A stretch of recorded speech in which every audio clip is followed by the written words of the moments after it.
Entitlement. It's a word we toss around casually, usually about other people. Did you see how she cut the line? The entitlement.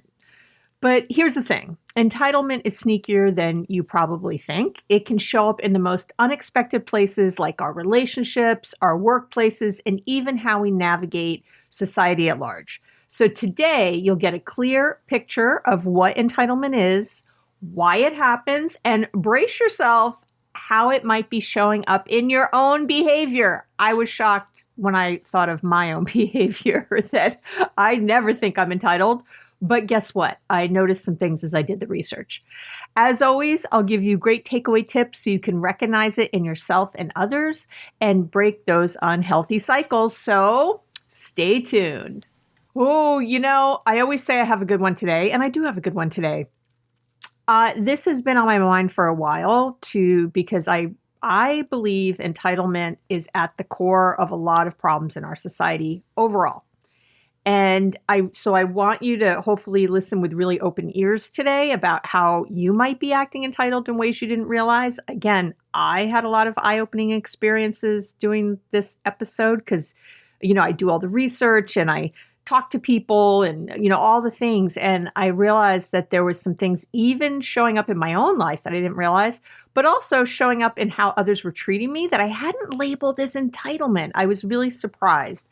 And I thought, oh, that explains it. Now I know why I have that kind of off feeling with this person, but I couldn't pinpoint it. So I'm really hoping today opens your eyes, helps you in your relationships with other people. And again, I always give you great tips. So let's get to it. So what is entitlement? Well, at its core, entitlement, it's this belief that you deserve special treatment or privileges probably without earning them. And it can manifest obviously in so many ways, but it usually is expecting others to meet your needs without reciprocation or even feeling outraged when things don't go your way. What I see the most are people who expect others to do things for them or demand special treatment, show no gratitude or appreciation for you or the things you do or anything in their life really, and or want constant admiration or credit for what they do and who they are.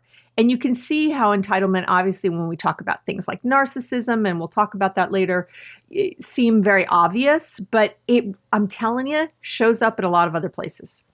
So, and again, so this might sound like some things you do or like someone entitlement, it's really a very deeply human trait, but some cultures, I would say, definitely feed it more than others. So I want to talk about that because in the most beautiful way, the Relationships Made Easy podcast we're in over 180 countries.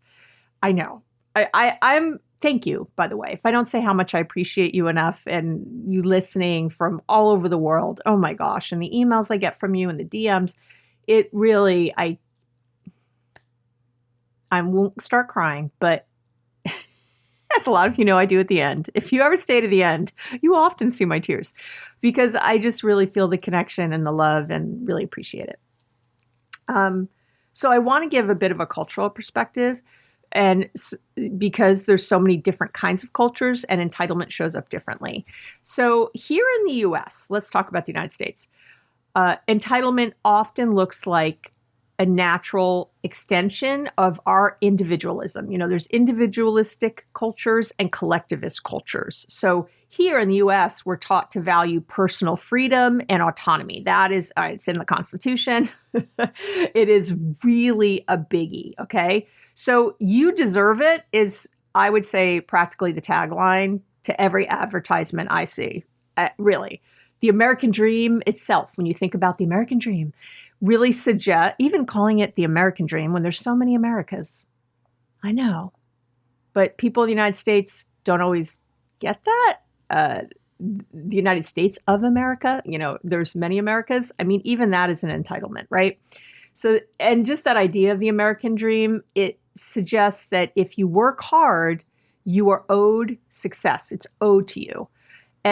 But obviously this can create a really slippery slope. So what happens, when you don't get what you think you've earned? Entitlement. Yeah. Now, in contrast, there's a lot of collectivist cultures, such as, oh my gosh, in Asia, right? China, South Korea, Japan, right? Parts of Africa, countries in South America, Brazil, Colombia, Argentina, Mexico, I could go on, right? Where they emphasize the group over the individual. And here, entitlement takes a different form. Like, the thing I see the most are things like expecting family members to fulfill obligations without question. That's the one I see probably the most. And that's a form of entitlement. You owe me because I'm your parent. And they don't, in a lot of these cultures, they don't have to say that. It's just assumed. That's entitlement.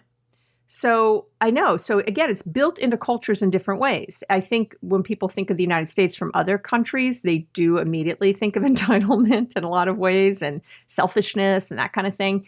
But again, it's, a lot of us are like fish who don't know we're wet. It's when it's so much part of your culture, you don't see it like that. You're just like, well, it's just cultural. And it is cultural. But there is an entitlement built in. So for example, I have a lot of clients in my private practice. I've had many over the years from India, Brazil, commonly.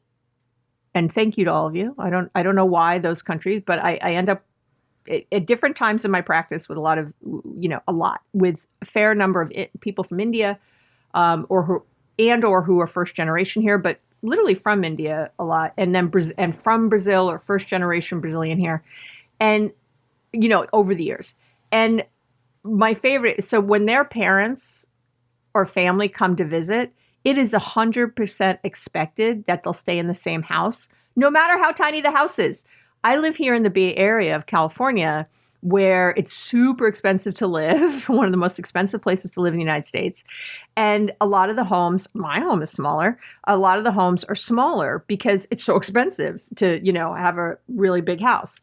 And even in these, I've had I'm thinking of a couple I knew who were here from Brazil who were just renting because they were here for a couple years my one client was, doing work here.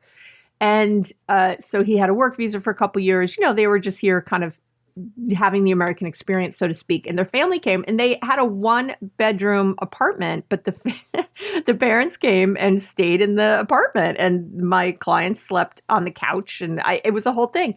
And I thought, get them and they had enough money to get a hotel or something, but it couldn't happen. Their family would be so angered and upset.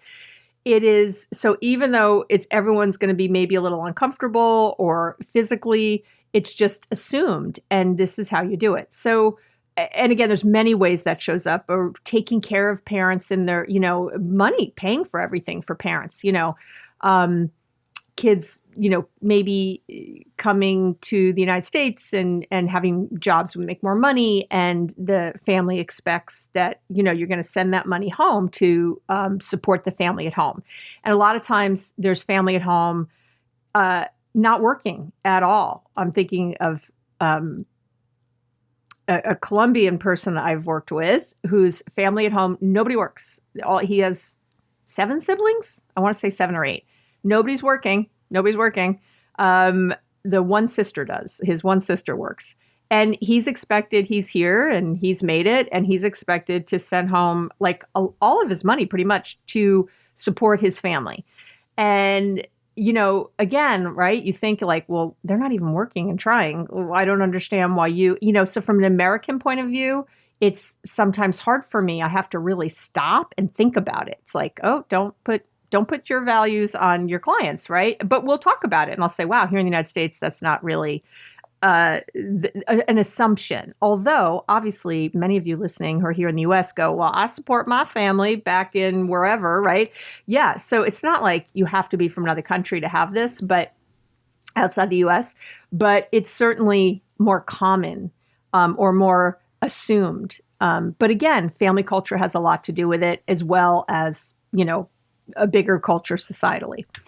So again, the irony is that both approaches can breed entitlement. I think they're just in different flavors. It's like ice cream, same basic ingredients, but the toppings vary depending on where you're from, I think is what happens. All right.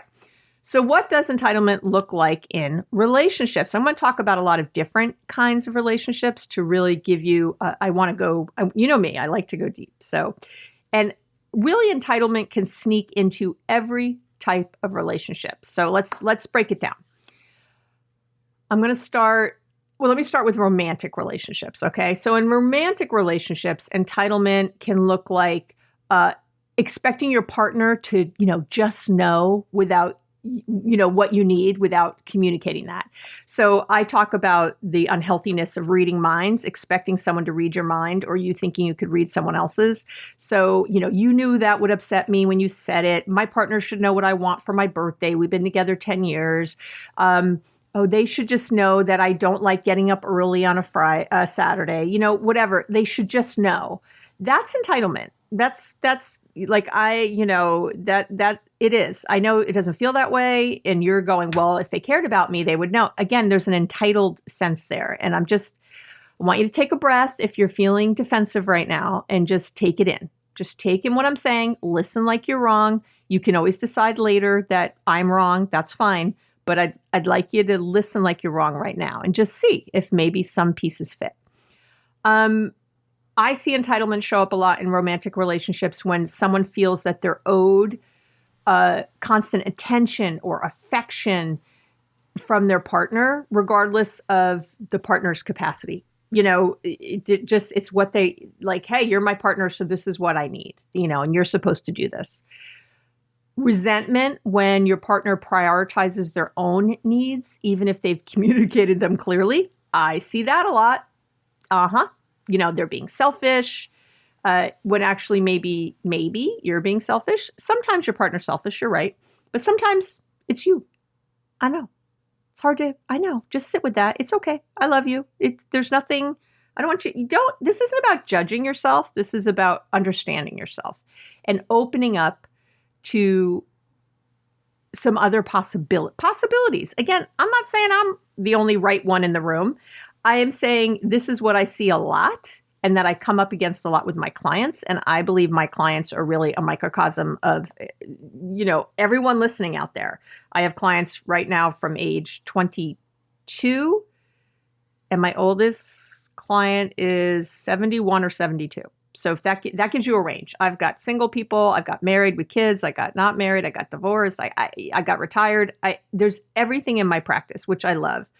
And it's why I love still having a practice, because when I talk to you, so many people, if they're talking to you, and I want you to think about that, if they haven't had a private practice where they're still working with people, with real people, okay.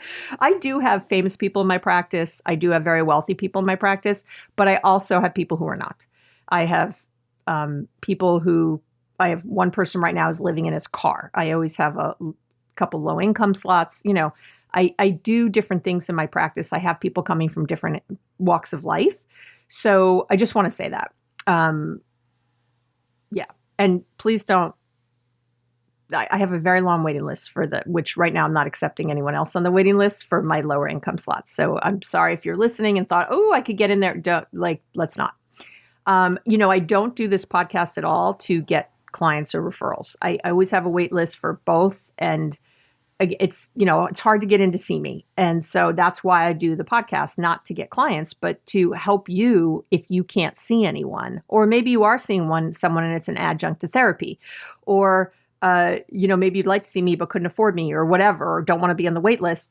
It's a way to, for my expertise to come to you. It makes me feel real good that you can have evidence-based approaches, whether you have money or not. So that's why I'm here. So, okay.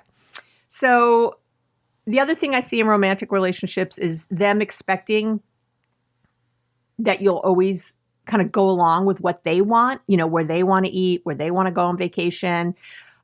These are all ways entitlement shows up, and it might, does this sound like anyone you know? No need to raise your hand. It's a judgment-free zone. We're okay here. All right. Let's talk about family relationships. in your relationships with, I want you to think about parents, siblings, aunts, uncles, whatever. Entitlement can look like a lot of things. So maybe, with parents, I gave you life, you owe me everything, it's some variation of that.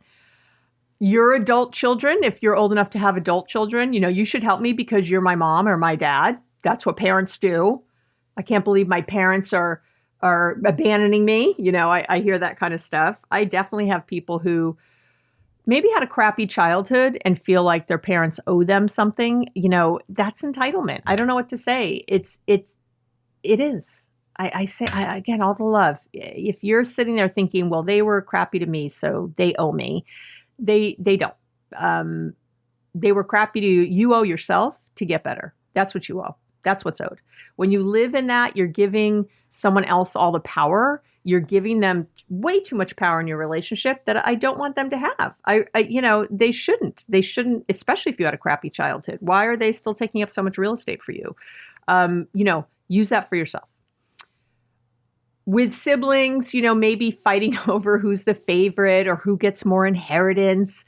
I will tell you that there have been so many cases I've had over the years where siblings are who were okay, and then there's some kind of and sometimes it's not even much inheritance at all. It's not even necessarily that much money, but this idea of what people are owed when someone dies or when a parent dies. I have had so many siblings never speak to each other again or have sort of irrevocable or irreparable, sorry, not irrevocable.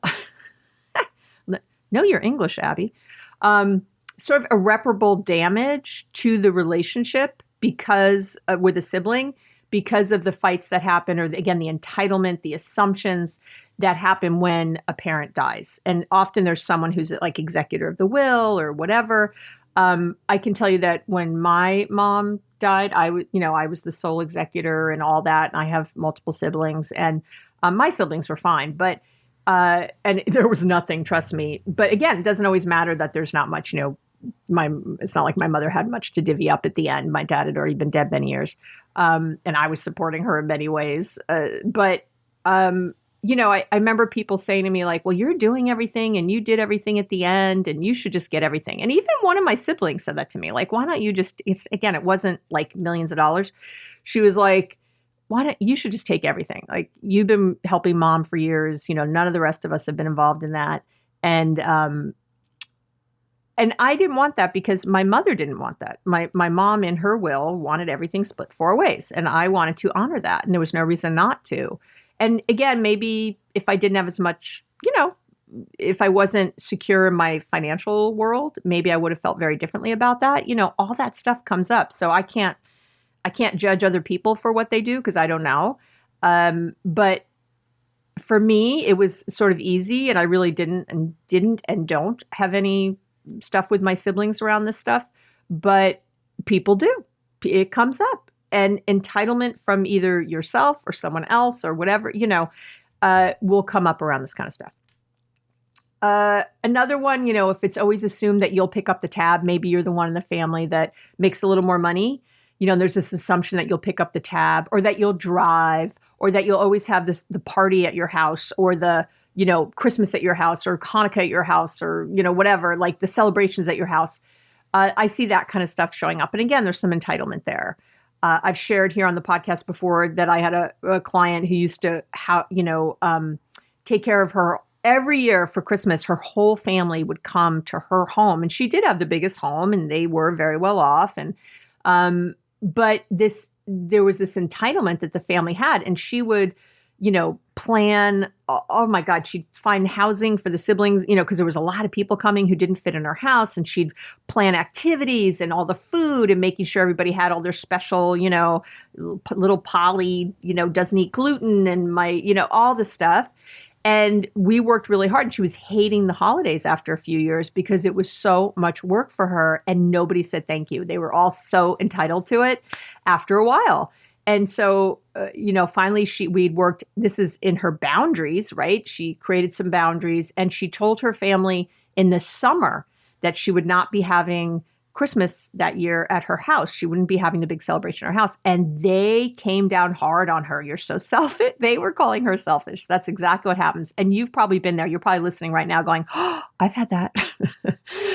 They were, not only were they not saying thank you when she was doing it, or they would kind of say, oh, thanks, sis, for having me here, but not really thank you. Like, no one was sending her anything after, or a heartfelt card or anything, or saying, what can I do to help? Or, it was just this entitlement. And they got very entitled about it and very upset. Well, what are we supposed to do? Mom and dad don't have that many years left. I can't believe you're ruining Christmas, like unbelievable. So this sort of stuff happens a lot, right? And if you haven't bought my Boundaries Made Easy book yet, I don't know what you're waiting for, especially right now around the holidays. And by the way, the workbook will be out. I think this episode comes out in early December, and the workbook should be out in mid-December. So just in time for the holidays. So the Boundaries Made Easy workbook, it's coming. Just look. And I'll announce it on here. Friendships. Let's talk about entitlement and friendships. So I see, expecting your friend to always be there for you, even when you maybe rarely reciprocate, or vice versa. I did an episode on one-sided friendships. You can go, I'll link to that in the show notes. But we also call this emotional labor dumping, when one person, is sort of giving it to another person all the time. Feeling angry if you have a friend maybe who doesn't drop everything to meet your needs. You might be busy at work and not answer a text, and then get some sort of passive aggressive follow-up, like, oh, I guess you're too busy for me now. I guess you're so important now you don't think of me, that kind of stuff. You might have a friend who doesn't take responsibility for anything. Maybe they missed your birthday, but say something like, that's on you. You didn't remind me. I know. It's kind of borderline on gaslighting, isn't it? Yeah. And I did a whole episode on gaslighting if you need to know what that looks like. So at work, there are many ways entitlement can show up at work, including things like, and this might be you. I get this one a lot. People assuming they deserve a promotion just because they've been around a while at their job. I can't believe that person got a promotion. They've only been here 2 years. I've been here for 6. Yeah, it's merit. It should be merit. And maybe you're not working as hard as you thought. Just being around doesn't mean that you get a promotion. And you don't really necessarily know what is going on. And I know you maybe have a lot of reasons why that person, they're a kiss ass, or they, they're lying about, the boss is an idiot and thinks they do everything, but I do everything, then you should be speaking up for yourself differently. I don't know what to tell you. Don't be a victim in that if that's really true, but you might be surprised because I've done so much work in organizations and still do. I have talked to employees who say this. That's why I've seen this one more than almost anything. Well, I don't understand why that person got promoted and I didn't. And I have to ask them, well, tell me what you think deserved a promotion and how do you see this other person, and they just don't know half the stuff that's going on behind the scenes. And that's how it is. You think but you don't always know. I say with love. Some people have a lot of frustration when their boss doesn't shower them with constant praise, for simply doing their job. And sometimes that comes from how you were raised, and maybe your parents praised every little thing you did or whatever, or you were in school and they were always like, great job, so that can really come out of that. An entitled coworker might downplay your contributions or present your ideas as their own. That happens. A coworker might consistently pass off tasks they don't feel like doing, assuming someone else will handle it. Sometimes you get the whole, oh, you're so much better at this part. Can you just take it? Can you just do it? You're just so much better. That happens. That can happen, obviously, in romantic relationships, too. But, without offering to help in return. Like, you're so much better at this. Can you just do this piece and then I'll take that other piece? That's different, right? That's very different. Does that work for you? You can do this in 5 minutes. It's going to take me 5 hours, but I could do that other thing that takes you so long. Let me take that, or something you don't like to do. Let me take that off your plate. That's very different than just that kind of, again, sort of gaslighting kind of talk. Getting interrupted constantly with no regard to how busy you are. I have to deal with a lot of supervisors who do this to their their subordinates, where they're checking in all the time. Their anxiety is overriding, their poor worker, and they're interrupting them constantly with new tasks, or did you do this yet, or where's that? And I have a whole thing about boundaries at work. I did an entire episode on that. Again, there's a chapter in my book, if you have it, all about boundaries at work and how to help with stuff like that. But there you go. An entitled coworker could take offense to just, reasonable feedback and act like you've wronged them. Maybe somebody points out an error. Maybe a manager points out an error and they say, why does everybody pick on me? Nobody's perfect. That kind of stuff, right? That's entitlement at work. And then, of course, in society, entitlement shows up in the larger society all the time. Again, here in the US, a number of ways, cutting in line because you're in a hurry. Outrage when someone doesn't cater to your specific needs in a public space. Overbuying during shortages. I think entitlement came up so much because of so much fear during the pandemic. People would buy too much of things like toilet paper, which caused the scarcity that didn't need to be there. If everyone had just done their thing, we would have been fine. Playing loud music in shared spaces. What is that, right? I have tell you, I've been at the pool, somewhere like at, in a hotel at the pool setting, and someone's like blaring their music and you're like, what are you doing? Or at the beach or something. At a beach, it feels a little different. You're outside. I would still say like blaring it is another thing. If you really want to do that, go find somewhere where there's not a lot of people around, or just turn it down, or these days put on a headset, right? That kind of stuff, it's entitled. I don't know what else to say. Like, you're assuming everyone should hear your music because, I'm at the beach and it's what I enjoy, and there's tons of people here. There's nowhere to go separate, even though I think a lot of people don't look. That person who takes up 2 parking spaces because of their car or something, or, I definitely have a pet peeve with people with huge trucks and things that don't really fit in a parking space, but they do it anyway instead of parking way in the back. It's like, you have a big truck. It's big. No one's going to be able to get in around you. So why don't you park it somewhere farther away if you can? I get it if you can't. I will tell you, I noticed my own entitlement. Yeah, remember I told you? I'll out myself. I have definitely, and I didn't think of this, I won't do it again, but sometimes I've gone in, this happened a week before I wrote this up, and I did this episode. I had been at my local Target, which I love, and I had a quick question about what aisle something was in. And I looked around, there was like no one, customer service, there was just long lines everywhere. Which actually at my Target, there's usually not, but there were lines. And I literally have a 2-second question, like, what aisle is this in? And so I sort of jumped in the front and said to the person waiting, can I ask a quick question, please? I am so sorry. I just need to know what aisle something's in. And the person had said, sure, yeah, go ahead. But I really shouldn't have asked. First of all, it's kind of hard for that person to say no. Second of all, that's entitled. I'm deciding that my time, I'm justifying, right? Well, I only have a 2-second question, and Target should have people hanging around to answer these questions. And right, I'm justifying it, that I'm making a bunch of people wait. Now, let's say that person that I asked at the checkout, who's checking the worker, let's say that person didn't know the aisle and had to check, and they had to stop for a minute and look or yell to someone else. And then someone on another line now, right? Hey, Alice, do you know what aisle, I don't know, bath towels are in, right? I'm holding up all these people. Maybe it's 30 seconds, maybe it's less, but I'm deciding that my time at that point is more important. I know. Abby Medcalf, I've already let you know I'm not perfect at all. And that's what I did. And maybe you've done this, but it's really not cool. We should not be doing that. And I will tell you for sure, my kids have always been horrified when I do it. And in my head, because they're like, Mom, like, what are you doing? Like, I can't believe, but they don't like when I ask for anything.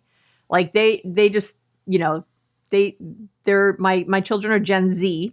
And they don't like they've never liked when I've stopped to ask people, something, or let's say we're in a restaurant and, if you're a nice Jewish girl, usually the first place they want to seat you is not where you want to be. And it's entitled. I know.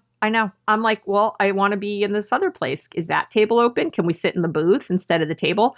What I find is that in those cases, I'm going to go with my entitlement because I'm asking, like, I see a booth available. I see the table and they're trying to seat me at the table. And if I want the booth, I'll say, is the booth available? Is that a possibility? Now, if they say no, I don't lose my crap. I go, okay, thanks. Like, it's fine. I just feel like if you don't ask, you don't know. Right? So to me, these are two different scenarios. And you might comment under the video and that's fine with me and say, no, Abby, both are entitled. I don't know. The one, I just feel like, it's there. Why don't I ask?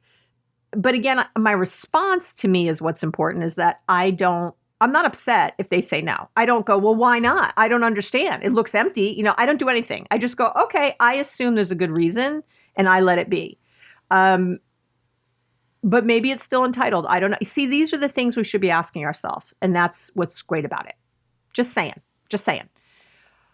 Another way I see it in public is driving. People who don't queue up to get off an exit when there's a long line. They race around the line and cut in at the front.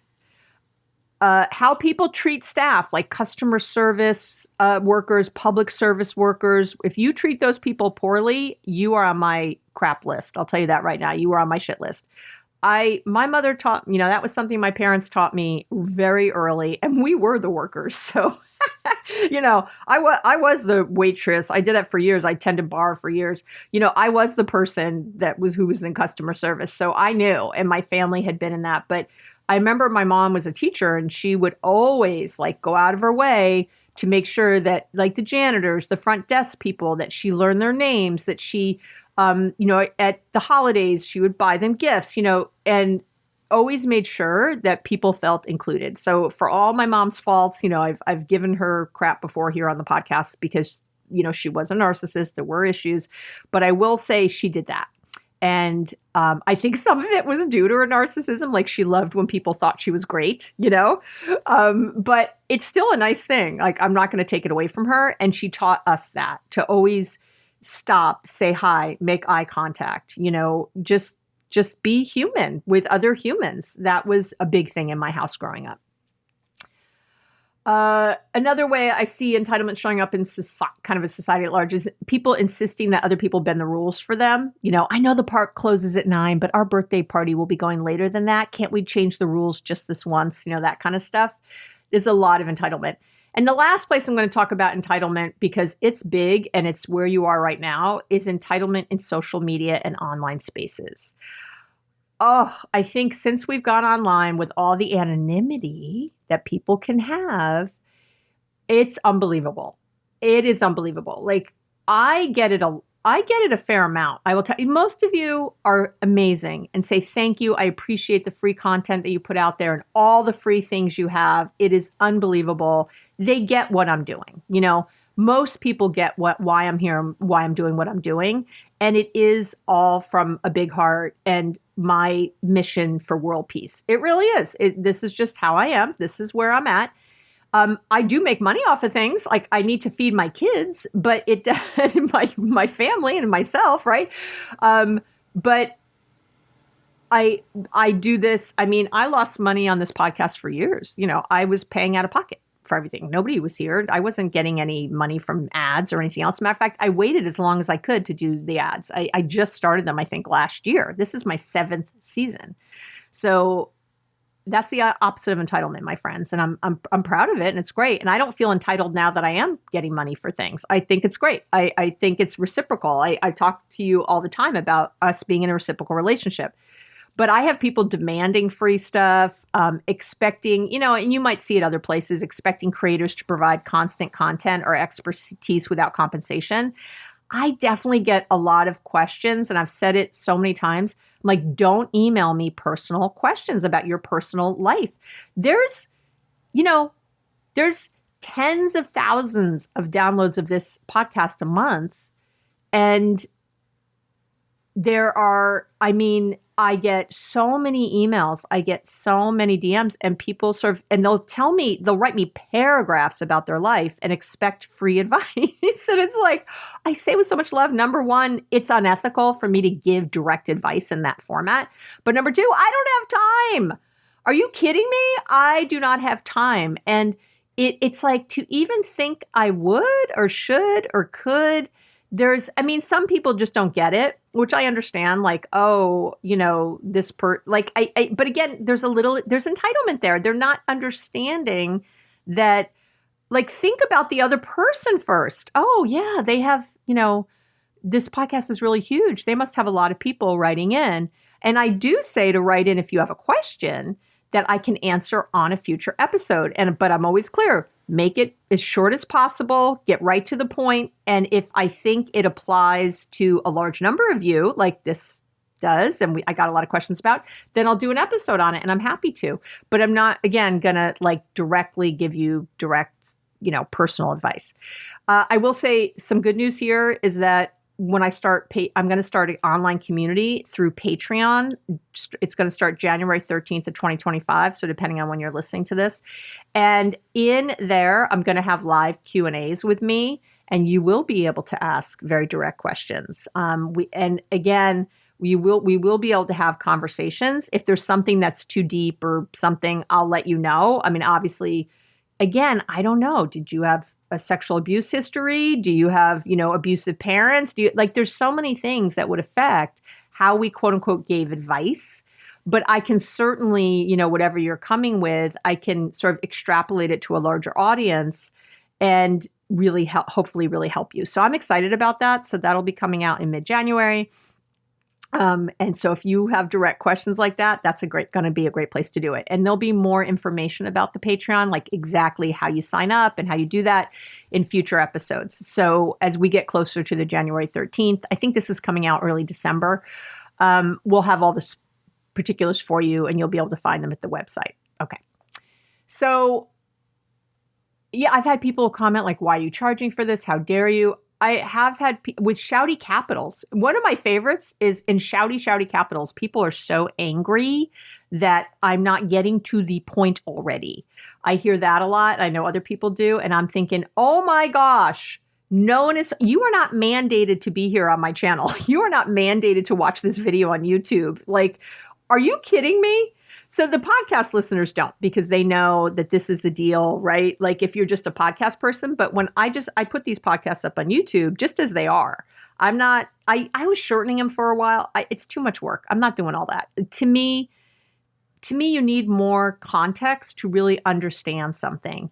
And that's what I do. Other people give you little sound bites in 2 minutes. Here's the answer. Go to them. Please be on your way. You do not have to be here with me. So when people are in shouting, get to the point, or sometimes people look up my pricing online to meet with me individually. So obviously they were listening, right? And they thought, wow, I really like her. I'd really like to meet with her individually. And then they see that they can't afford me or that I have a long waiting list, and they get angry. And I get really nasty emails. I get nasty DMs. I get nasty comments under the video. And it's like, again, the entitlement for you to decide how much I should be charging for my time. And clearly it's because you were mad. You liked me, you wanted to see me, and now you realize that I'm not in your price range. And here I am giving all this free content on every topic you can imagine. I have over 300 episodes now. Just go do a little search on my website for keywords, and you'll find answers to everything you've ever thought to ask. And yet they're mad. This is entitlement at its top. This is like, and the shouty capitals and the anonymity. It's crazy. Personalized service expectations. I hear people complain about, messaging a small business at midnight and getting upset when they don't reply instantly. I DM'd you 5 minutes ago and you haven't responded. I have clients who have small businesses who talk about this stuff. Entitlement isn't just about feeling deserving. It's about expecting others to meet those feelings without question. Just without question. So that's a big part of the problem. And by the way, while I'm thinking about it, I take 2 weeks off at the end of December. from the podcast. I take 4 weeks off of the podcast a year, 2 weeks at the end of December, and 2 weeks in between seasons, which lands somewhere in the summer.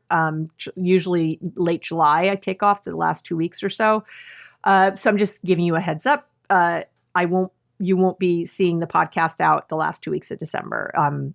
I'll miss you, but I do need time off, to recoup and get myself together. So I'm practicing good mental health. But again, I've had people get upset about that. Well, can't you do something in between? Can't you just send us something like, can't you do a 5-minute video? And I'm like, what? No, like I'm taking time off. That time off should be time off, and I shouldn't have to burn myself out so that the time off is so needed at that point. I always do these with love. And that is the only way I'll ever do it. So if I'm feeling overwhelmed or if I'm feeling something's going on, I'm going to let you know, and I'm going to take that time off so that when I come back, I'm refreshed and I love you and we're all feeling it and it's all good. Okay. So why do people act entitled, Abby? Why? And why are some people more prone to entitlement than others, I think is the other question there. And so let's talk about the psychological roots. All right. So the top one is learned behavior. Okay. Why are people entitled? Learned behavior. And entitlement can absolutely be linked back to how you were brought up. Overly permissive parenting is the biggest problem, where kids are rarely told no, where you are, and a lot of times parents don't realize they're being overly permissive. Anytime I see a child having a tantrum at a store because they're not getting something they want, there had to have been overly permissive parenting earlier, or that wouldn't happen. You must often say yes when they do that. Otherwise they would stop because it's not working. Now, again, I'm going to take out the outliers, which would be children who have some sort of severe diagnosis. There are some diagnoses where kids will have meltdowns, have meltdowns because of a mental health issue. So I'm gonna, maybe they're severely autistic. There's those kind of reasons, but I mean the general bell curve of parenting. I was standing in line at a different Target. I love my Target, and they are not. Target, you should sponsor me. I was standing in line waiting to check out, and there were 2 kids in front of me with a mom, and they were touching every single thing and picking them up and turning them over and not putting them back. Like as you're checking out, all the impulse items that are sitting there. And I have to say, I really, I just look away because it does bother me and I don't want it to bother me. I think it's just so entitled. Like, your kids should be able to sit there and not have to touch everything. And they should learn, to me. And again, if you don't do that, if you let your kids touch everything, God bless you. But at the very least, if you do that, make sure they put it back, to then have store workers have to go in behind your kids. But what happened, these kids kept asking, can I have this? Can I have this? Can I have this? And the mom said no quite a few times. And then, of course, said yes eventually because she got okay, one thing, and that's why they're doing it, and I know it's hard to parent. I still parent. It's tough. I'm just saying, please think about it. Please think about how it might impact, if your kids are doing things where workers have to come in behind them. Now, I've been at restaurants and my kids have dropped things on the floor and I don't get under the table and scrub, but I do tip big, if that happens when my kids were little. Of course, it doesn't happen now, but if they made a real mess, I would tip really big. I'd be like, I'm so sorry, because sometimes I'm not going to crawl around on the floor cleaning up. I do try to, keep it together, but there were times I was having a hard day or the kids were having a hard day and things would happen. But do you see, again, entitlement is the expecting others, well, that's their job. That's what the server is doing. It's like, yeah, but that's not their job really to, that your kid trash the place, give them a little extra, give them a little extra love. But the other thing I see is neglectful parenting, where so you can spoil a kid or be too, easy with a kid, but you can also, if you grew up with a neglectful parent, you might be a kid who overcompensated by demanding attention from adults, right? So those are the two biggest culprits I see in my practice. There are lots of societal messages here in the US too. Too many kids are overly catered to. They're constantly told you're special, you deserve the best. We really had a lot of, it's always a pendulum with parenting and with all this stuff, at least here in the US, where, I grew up at a time where there were ads on TV saying, it's 10 o'clock. Do you know where your kids are? Swear to gosh, this is a real thing.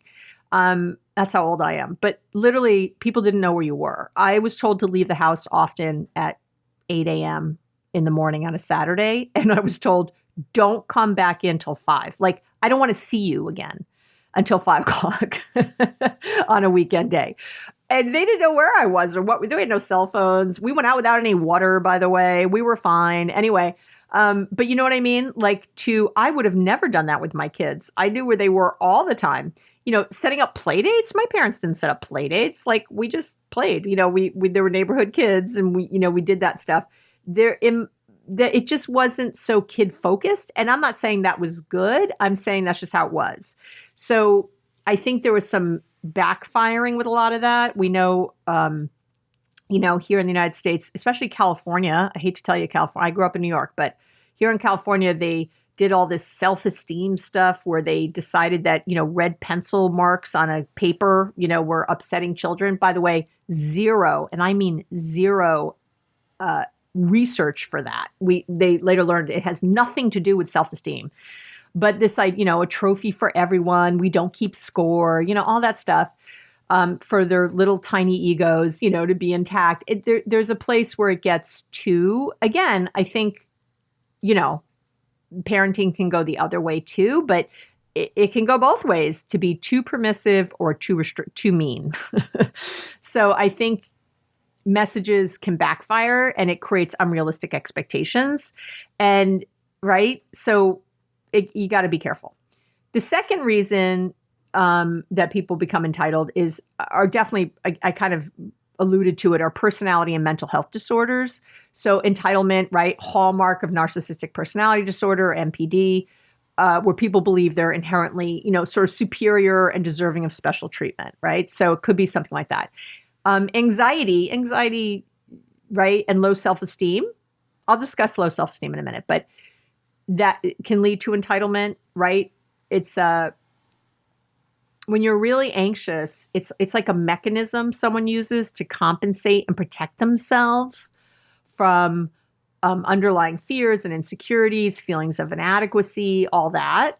And anxiety often stems from a fear of uncertainty or some perceived lack of control over circumstances in your life. So entitlement, right, is a great coping strategy to mitigate to those feelings. So you get it, right? Those feelings are so painful. I want to do something to help.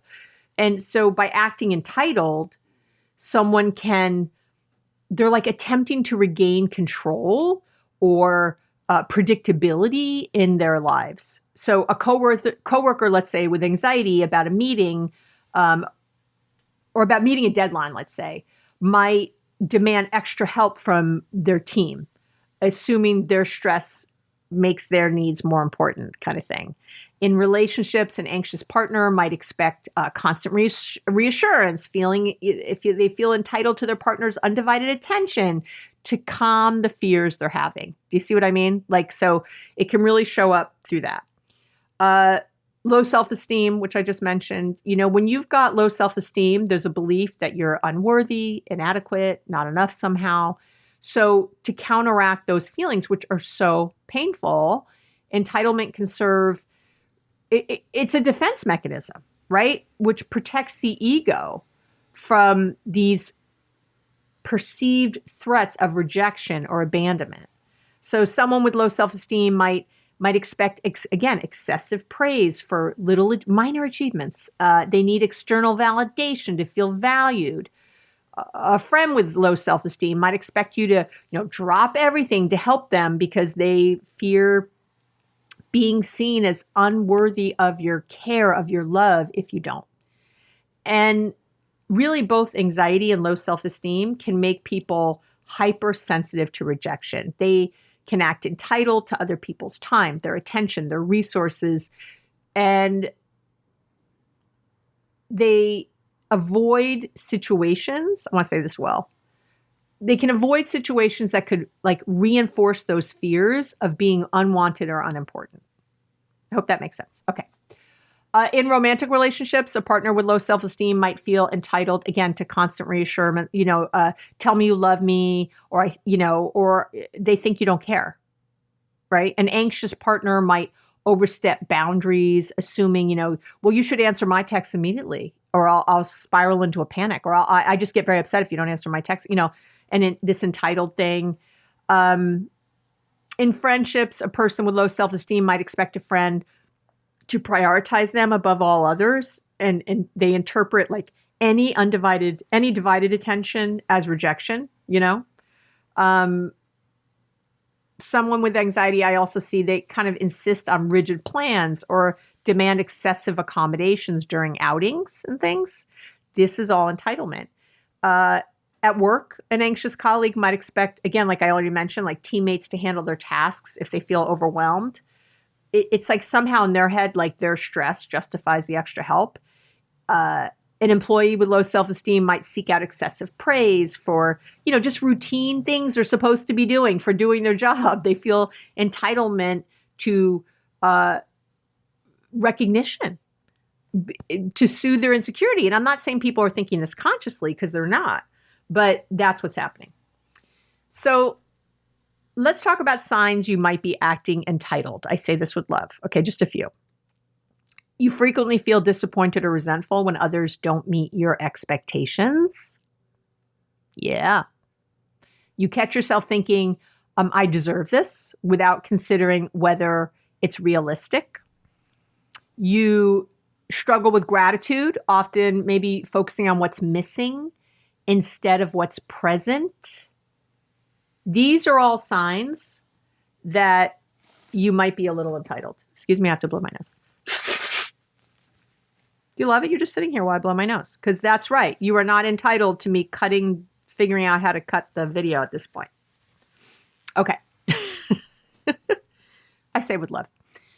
You know what? See, stopping to blow my nose made me think of something. There's a little reflective exercise you can do right here that I assign to my clients sometimes, where you can ask yourself, do I expect people to meet my needs without considering theirs?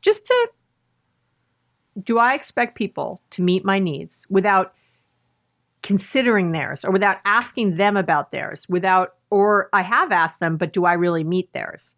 And if that answer makes you squirm, congratulations, you're human. Hello, welcome. Welcome to our race of people. The good news is, awareness, right, is the first step towards that kind of change. So what do you do if you've got a wee bit or more of entitlement for yourself? So here's 4 tips. If you're noticing anything I'm saying is ringing true for you, here's 4 things you can do. And then I'll talk about entitlement in other people. You can practice gratitude, right? It really stems from focusing on what's missing rather than what's present. That's entitlement. That's pretty much it. So gratitude shifts this perspective. Again, try it, a daily practice of writing down 3 specific things you're grateful for each day. Definitely avoid any of the generics, my health, I'm grateful for my health, I'm grateful for my home. It would be instead maybe, I'm grateful I had a peaceful morning to drink my tea while I was watching the sunrise. Do you see the difference? I really call that the difference between gratitude and appreciation. It's really appreciating something in a moment, which is what I'd much rather you do. I did a whole episode on gratitude versus appreciation, so I'll talk about that. But I find that gratitude gets too big and people don't feel it. You should feel it. You should feel the gratitude, the appreciation or the gratitude in the moment. If you don't feel it, if you're like, oh, I really am grateful for my husband, I don't even know what that means. I'm so grateful that last night my husband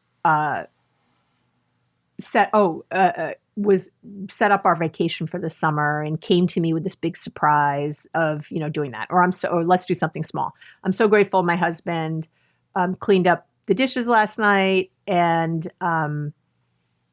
without complaint, and really, is right there parenting with me or something, like something very specific. Over time, and we know this from the research, this sort of work, this gratitude work, rewires your brain to notice the good rather than dwelling on the gaps. Okay.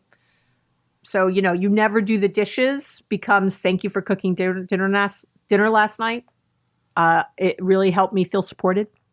There you go. Right? So don't focus on what's not there. Focus on what's there. If you're frustrated that your partner forgot your anniversary, rather than stewing, reflect on the ways they show love throughout the year, maybe.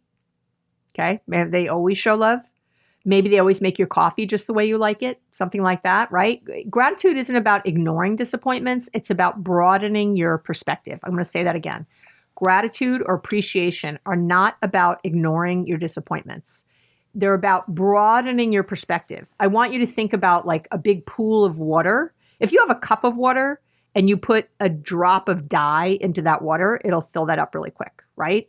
But if you have a pool of water and put a drop of dye into that, right? It disseminates really quickly. So the broader your perspective and the more things you're including, the less that thing they're missing will seem important. And you might even rethink it. Well, I don't I'm so glad my partner does these things all year versus once a year. Remember, I'll tell you, there's a lot of partners out there who do great on the anniversary. And I get complaints from great, like planned trips away. And special dinner, they do the whole 9 yards and they have this huge, like, wow, the anniversary of our love weekend or whatever. But then all year long, this person is complaining to me about their partner because they don't show up. Do you know what I mean? Like, I'd rather, what do I always say? Great relationships aren't built in a day. Great relationships are built daily. I'd rather have the daily stuff. And that, I must say, that is what I get from my relationship. So I think we both forgot our anniversary this year. I noticed it in the morning and I was like, oh my God, because, it comes up in my calendar. I hadn't bought a card, nothing. And neither had he. And it was fine. I feel very secure in the relationship. I just do, because I get so much all the time that this one day doesn't feel like a lot. And if it did feel like a lot, I would have reminded him like, hey, our anniversary's coming up, let's make plans or, that kind of thing. Research definitely shows that gratitude, again, rewires the brain to focus on abundance rather than lack. So I'll say that. Tip 2 is to shift expectations to agreements. Okay. So what you're doing is you're replacing they should know with here's what I need. See it? Clear communication beats assumptions every time because unspoken expectations are the breeding ground for resentments. That's what we say in the program, that expectations are premeditated resentments. So you want to replace any sort of vague assumptions with clear, collaborative agreements. Okay. So instead of assuming, they should know what I want for my birthday, like I said earlier, right? Try asking, hey, my birthday's coming up. I'd love to celebrate by going to dinner at that new Italian place. Can you make that happen? And then really see what the answer is. Maybe they can, maybe they can't. Let's get there. At work, instead of expecting praise for your effort, communicate your goals. I'd like feedback on my project. How do you think I can improve for next time? Do you see how specific that is? Or maybe you're on a family vacation where you expect everyone to share responsibilities. Haha. Again, instead of simmering in anger, resentment, and silence when they don't, sit down beforehand and say, hey, let's divide tasks so everyone gets to relax and have fun. Or if you're there and you forgot to do it beforehand, you can do it then. I know, it's never too late. My third tip is definitely, mindfulness practices. Oh, Abby's talking about mindfulness. What a friggin' shock. Yeah, of course I am. When entitlement flares up, it is often tied to frustration or insecurity. So building mindfulness can help you pause before reacting. It helps you build critical emotional regulation skills. You're going to notice when entitlement sneaks in. Ask yourself, right? Is this expectation fair? Am I assuming something about this person, right? Is this a story I'm telling myself? That's one of my favorite questions, is to say to myself, what story am I telling myself about this? When you feel entitled, resentment, right? And that resentment creeping in, and you just might notice the resentment, obviously.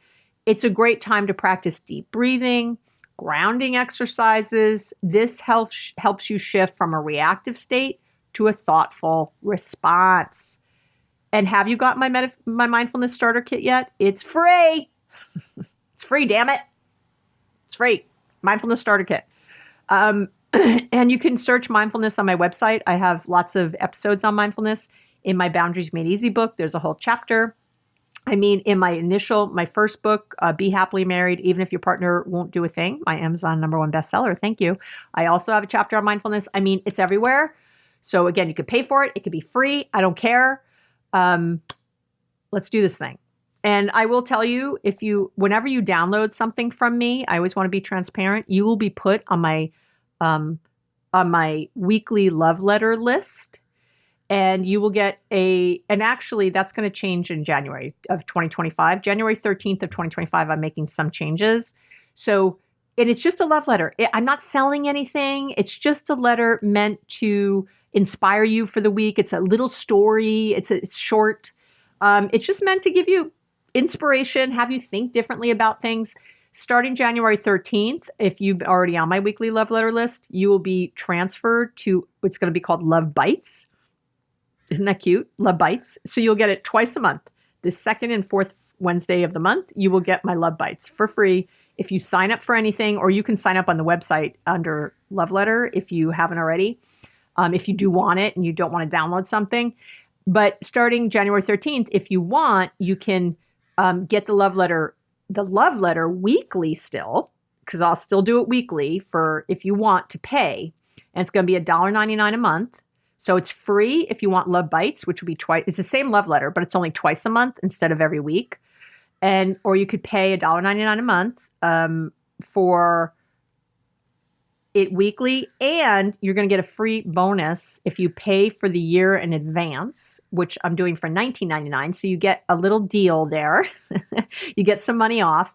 And you get, I've created a 5 to Thrive program, which is 5 minutes for the week. That's all you need to thrive. And it got 52 lessons, which you're going to get in another email every week with just one lesson with like some journaling prompts and things you can do and some tips, just one lesson to help you thrive. And this is relationship edition. So help you thrive in your relationships, only taking 5 minutes.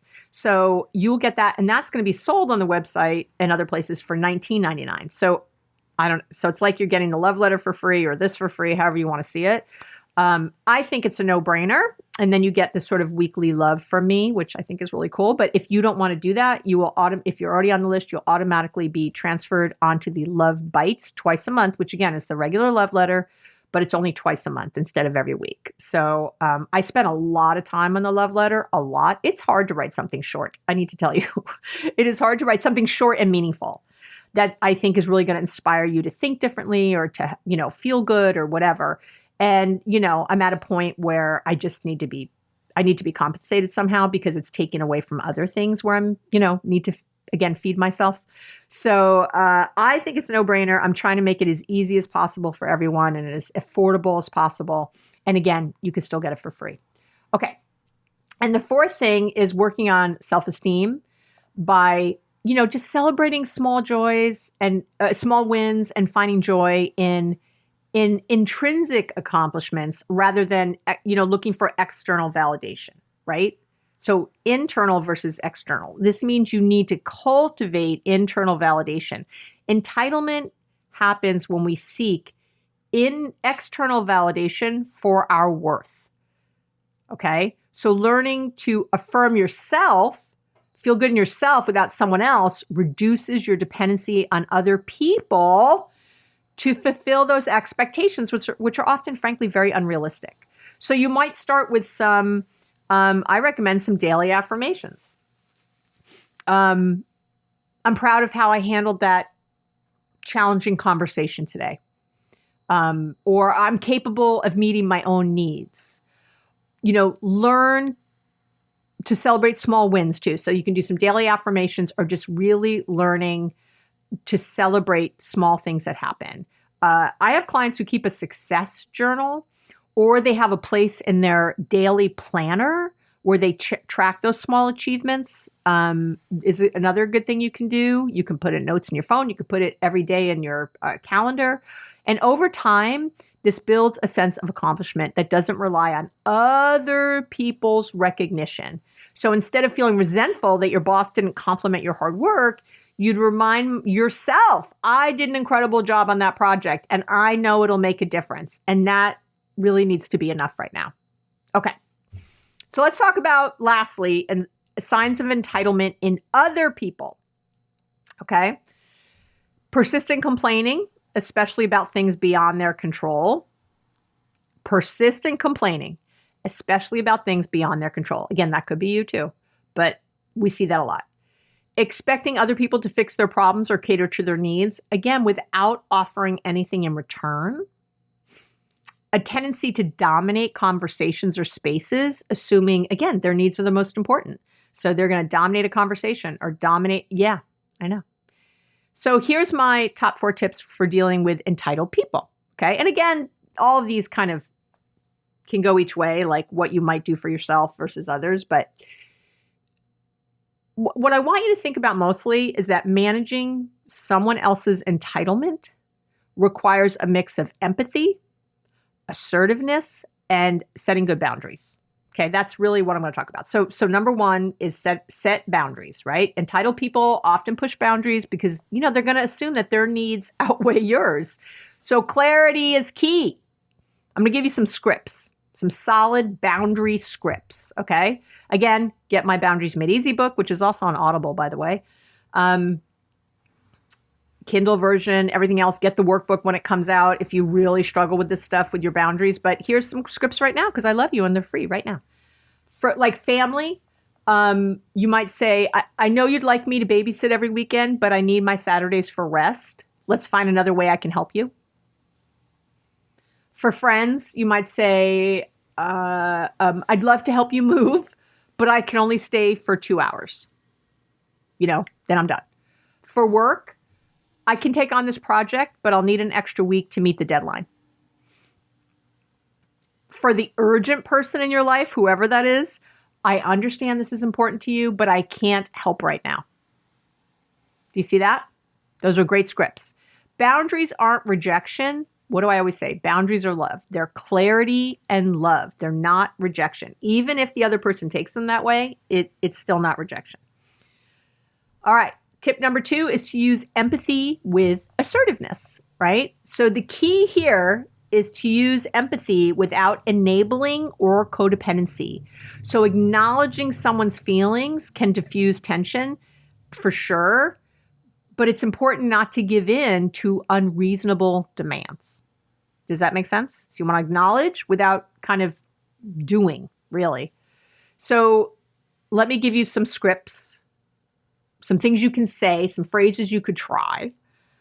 I hear that this is really frustrating for you. And then stop talking. I know that's hard, even for me. Well, of course for me. I love to talk. I see how much this means to you, and I want to find a fair solution. I see that you're upset, and I want to help, but here's what I can realistically do. You see that? So if a colleague feels, entitled to your help every time they're overwhelmed, say, I understand how stressful this project is. I can help you brainstorm solutions for 15 minutes, but after that, I need to focus on my own work. You love it? All right. 3 is to reframe conversations. Entitlement often comes, think about it, it's from a narrow focus on personal needs, right? That's what it is. So reframing can help shift the person's mindset. So here are some reframes you could try or, make them your own. But with your partner, you might say, I'm thinking of something brilliant, sorry. Instead of focusing on what you feel is missing, let's talk about what we can do to support each other better moving forward. That's a good one, actually. I love that. I hope you wrote that down because I'll try to put that when I write a blog for all these. So in the blog, I'll try to have all these scripts for you. Okay. So you can go to the website and listen and read.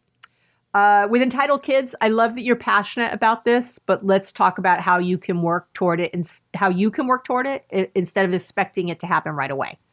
Your entitled teenager maybe feels entitled to a new phone. Instead of shutting them down, say, okay, I get that a new phone is important to you. Let's set a goal where you save half and I'll match it. Maybe that. Do you see that? I know. What you're doing in this situation is that you're encouraging other people to take personal responsibility. Personal responsibility is the kryptonite to entitlement. Entitled behavior thrives when there are no consequences. So encouraging accountability really helps people understand the impact of their actions. I can't lend you money again until that last loan is repaid. If you want help with this, I need you to show me a plan for how you'll manage it going forward. I care about you, but I think it's time to talk to a financial advisor or create a budget to prevent this in the future. Those are all things that I've coached a client to say recently when someone kept asking for money, a family member. I noticed you've been relying on me to complete parts of your tasks at work, right? Let's discuss how you can manage this on your own next time, in your own time next time. You want to encourage like a we-focused approach, but without you being the primary we, right? Again, that's codependency. Who's working harder? Instead of what can you do for me, right? It's how can we work on this together? Again, but remember, never work harder than the other person on their issue, okay? Who's working harder is my favorite phrase to know if you're being codependent or supportive. If you're working harder, if you're more worried about if they're going to pay their rent than they are, there's a problem. And number 4 is know when to walk away. Okay. Sometimes entitlement is so ingrained that your efforts won't make a difference.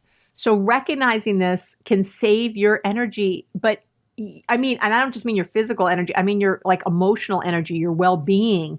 If someone refuses to respect your boundaries, and you've tried a couple different ways, it might be time to distance yourself. I'm not saying you have to cut them off. Remember, I did a whole episode on is it okay to cut people off and how to do it and all that. But maybe this is a friend who constantly expects, that free emotional labor without ever reciprocating. Maybe a coworker's entitlement is affecting your ability to do your job. So maybe it's time to escalate to a manager with documented examples. I don't know. If entitlement ever turns toxic or abusive, it's absolutely, positively okay to disengage. Again, I want you to try it with boundaries first because you have to learn the skill of boundaries or you're going to keep meeting people who trample them. But there is a time and a space and it's okay to sometimes walk away. I want to say that. Okay. So let me just wrap up by saying this and I'll wrap up quickly. If you haven't already heard it, entitlement is a tricky beast. It's often easy to spot in others, but I think harder to recognize in ourselves. I'm hoping that, now you understand its roots and addressing it with compassion for yourself and others. It's not just for other people. You should have compassion for yourself. Like I'm trying to have about the fact that I interrupt the Target workers for the last 30 years when I need to know what aisle something's in, when they're doing other things, if obviously I'm talking about when you can always talk to a worker who's out in the store, right? But I'm talking about when they're in the checkout. But you can break free from that. I think of it as like kind of an entitlement trap. And you can absolutely create relationships that are built on mutual respect and gratitude, without a doubt. So, take a moment today to reflect, where's entitlement showing up in your life? Is it? And if it is, how can you shift toward a healthier mindset? But these are the first steps to cultivating really stronger and more fulfilling connections, right? It's not an overnight process. I want to say that too. It's got to be consistent, effort, patience, willingness to grow, self-awareness, mindfulness. But each time you're going to notice shifts, right? Towards a healthier you, more balanced relationships. And that's really what I want for you. So there you have it. How's that? I gave you, we went deep on entitlement today with tons of tips, I think, tons of ways you can look at this. As always, I'm love you being here. Always grateful and really appreciative in the moments. You know, when I cry at the end of my videos a lot, it's because I'm feeling appreciation in the moment. I allow myself to sit here and picture you listening and that connection we have that I feel. And it feels so good. It's why I get teary. It's so wonderful. And I am so grateful. I do feel like I get so much. I can't believe I got to this point in my life where I'm doing something that feels so meaningful and that I think is really impactful for other people, that feels so good for me and feels good for you. I mean, what a gift. Like, how lucky am I? Seriously. I've worked hard to get to here, but I still feel a lot of people work hard and don't get to this place. So feel really grateful right now. And I wanted just to give a reminder that my Patreon. So what is that? This is an online community. You'll be able to find me. I'm going to set up all the links and everything. You'll be able to find it. It won't be hard. It's going to start in January 13th, 2025. And it's going to be an online community where, again, there's going to be different tiers of payment. It's going to start at $5 and go to $12 a month. So whatever you want within that. But again, ads, no ads on the podcast. You're going to get early access to the podcast depending on what tier you're in. You're going to have, again, like this online community where I'm going to have like a little space where everybody can talk to each other. How cool would it be to talk to other people about the episode or about what you're learning or about a problem you're having, who are like-minded, who are listening also, who are part of wanting to get better and not be victims in their lives. I mean, come on.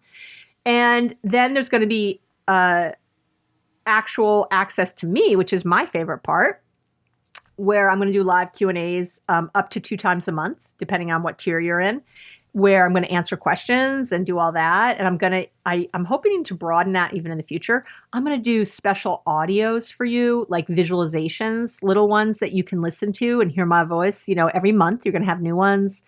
There's all the digital downloads, all the things that I say, go to my website, go here, go there for, are all going to be in one place.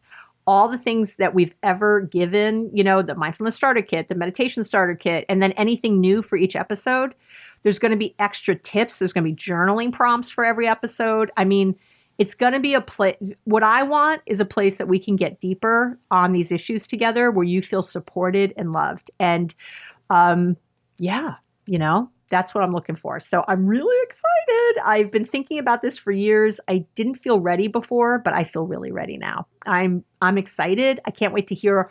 And you get to tell me like, oh, we want more of this or less of that, or I don't, that doesn't matter, but I want this thing. You're going to be able to have it all there. There'll be, discounts on products. There's going to be all kinds of goodies in there. And you know me, I'm always going to overgive. I want you, whatever tier you're at, to feel like, oh my God, I would spend hundreds for this and I'm getting it for $5 a month or $8 a month or $12 a month.